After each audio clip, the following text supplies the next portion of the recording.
Hi guys, ഞങ്ങൾ കാസർഗോഡിൽ നിന്ന് തിരിച്ചു പോരുന്ന വഴിയാണ് വിശുദ്ധ മാഹി പള്ളി അഥവാ സെന്റ് തെരേസാസ് ഷ്രൈൻ മാഹി. കാസർഗോഡിന് പോകുന്നു എന്ന് പറഞ്ഞപ്പോൾ ഞങ്ങളുടെ റിലേറ്റീവ്സ് എല്ലാം പറഞ്ഞു പോകുന്ന വഴി മാഹിപ്പള്ളിയിൽ കൂടി കയറിയിട്ടേ പോകാവൂ എന്ന് പറഞ്ഞതിനാൽ ഞങ്ങൾ മാഹിപ്പള്ളിയിൽ കയറി. ആ പള്ളിയിലോട്ട് കയറുമ്പോൾ തന്നെ എന്തെന്നില്ലാത്ത ഒരു ശാന്തതയും മനസ്സമാധാനവും സന്തോഷവും എല്ലാം ഒന്നിച്ചു വന്നെന്നുള്ളതാണ് സത്യം.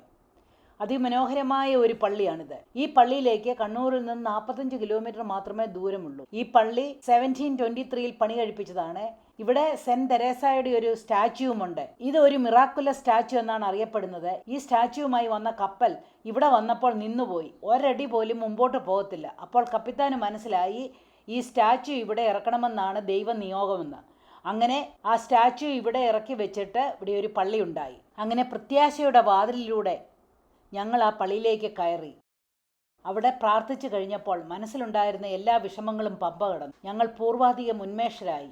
അതൊരു പ്രത്യേക അനുഭവം തന്നെയായിരുന്നു.